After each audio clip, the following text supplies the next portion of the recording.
São 3 os pilares da tecnologia de RFD. É isso mesmo, apenas 3 coisas estão aqui na tela para vocês. Vamos destrinchá-las. Bora, time, vamos nessa que eu vou explicar tintim por tintim, tintim por tintim, esses 3 itens e de forma bem rápida. E o trem é simples, vamos lá, só que não. A gente tem um emissor e um receptor.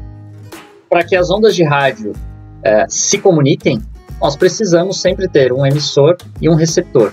E aqui, no caso, a terceira perna, eu digo que é o processador, ou seja, que a gente chama comumente de middleware. É aquele software que vai entender as informações que estão sendo capturadas por esse emissor, né? Então, no caso, eu tenho alguém emitindo, alguém recebendo, esse receptor recebeu essas informações, e aí eu tenho ali um processador, um software, identificando o que esse recebedor recebeu e recodificando ou codificando. E aí é que entram os protocolos, as ISOs, as normas ISO, que determinam o padrão como eu vou entender essa informação. Então é interessante, primeiro, existe o RF, que é Radio Frequency, e o ID, que é o Identification. Então a gente tem ondas de rádio com uma identificação. E aí, para eu conseguir usar essa identificação, eu preciso trabalhar em cima de algum desses protocolos. E aí a gente tem dentro do RF uma gama enorme de tecnologias.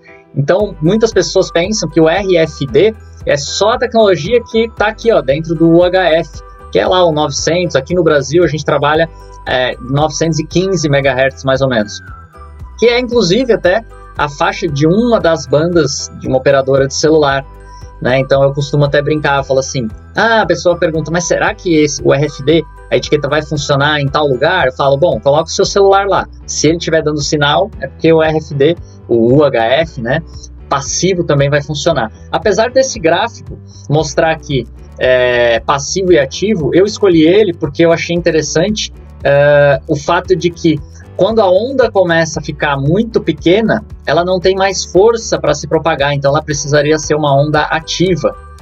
Então, ela precisaria de uma fonte emissora própria de energia para que essa informação chegasse até o nosso receptor, né? Então, o emissor mandando a informação lá para o receptor. Mas tem uma tractana aí que foi desenvolvida, muito interessante, muito inteligente, que é chamada backscattering, que é o que é usado para funcionar as etiquetas UHF e mesmo assim elas não precisarem de uma fonte de energia própria, né, uma bateria, o que faz com que a gente consiga utilizá-las nesse esquema dos mais diversos vídeos que vocês já viram meus aí, sobre controle de varejo, a leitura de vários itens praticamente ao mesmo tempo, praticamente instantaneamente, né? Porque a gente consegue criar um RG, uma identificação única para cada um desses emissores, dessas tags, dessas etiquetas inteligentes. E aí acho que é por isso também que eu chamo elas tanto de etiquetas inteligentes, porque realmente é bem interessante. O que a gente faz ali, a gente tem uma antena nelas, né? E aí essa antena ela fica recebendo o sinal de ondas de rádio que estão ali pelo meu receptor, na verdade. Então, no caso do UHF, das etiquetas RFD, UHF, que a gente usa mais para esse tipo de controle de estoque, eu tenho o meu recebedor, ele também enviando. Então, ele ora envia, ora recebe, ora envia, ora recebe, mas em um intervalo muito curto, né? Menos de 200 milissegundos. E aí, quando ele envia o sinal, ele está energizando aquela etiquetinha, aquele que seria o emissor. Então, ele está dando energia para o emissor poder responder. Né? E como faz isso num processo cíclico, então você consegue ter essa captura da informação. E aí como que isso não se bagunça? Aí sim é que entram os protocolos, como por exemplo o protocolo do JETIM, que aí eu vou falar sobre ele especificamente em outros vídeos, e os mais diversos protocolos que mostram aqui na tela. Então, por exemplo, a baixa frequência, que é aquele que você tem que aproximar. Então se é baixa frequência, quer dizer que é por aproximação, e se é alta frequência, quer dizer que não precisa de aproximação? Na realidade, se a gente olhar fisicamente, não, o processo seria até ao contrário, né? É que normalmente as frequências mais altas tem já a sua fonte de energia para poder propagar a onda por uma distância maior. Então a gente tem essas tecnologias que eram usadas muito, ou que ainda são muito usadas para controle de acesso, porque a quantidade de informação ali dentro é pequena. A gente tem as tecnologias já de NFC, de aproximação, que aí eu já consigo guardar uma quantidade de dados maior dentro do meu chip, porque por ela ser uma onda menor, eu consigo transmitir informações mais rápido. Aí a gente entra aqui na parte de VHF, que seriam as tags aí realmente ativas com bateria, ou na parte de 2.4 GB, que é o Wi-Fi nosso, que é o nosso Bluetooth.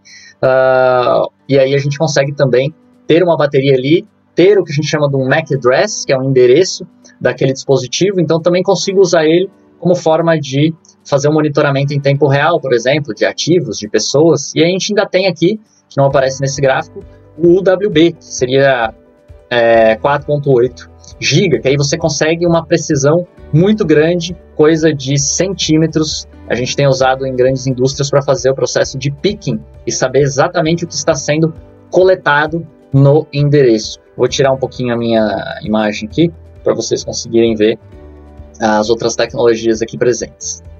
Então, muitos clientes chegam para nós e falam, eu quero comprar RFD. Eu falo, poxa, que bom, eu trabalho com vários RFDs aqui, né? Sou arquiteto de solução que trabalho com RFD, mas qual RFD você quer? Não, aquele RFD lá de ler as coisas e tal, de longe, um monte de coisa.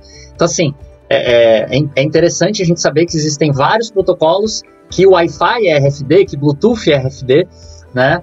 E aí a gente precisa realmente, quando vai fazer uma aquisição, entender que tipo de protocolo que o leitor que você já tem entende, né? Normalmente as tecnologias elas são complementares, ou seja, a gente pode até ofertar soluções híbridas, inclusive é uma das nossas especialidades para poder entregar uma solução com custo-benefício e que você aproveite o máximo do que as tecnologias de rádio podem te dar, mas aí é construção, é arquitetura.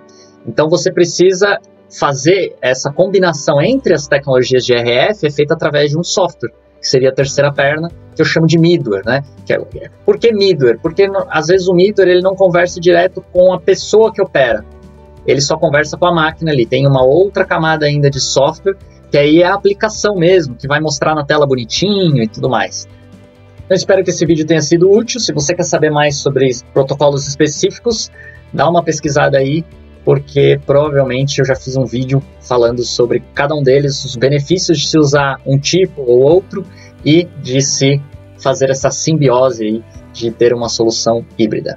Valeu? Obrigado!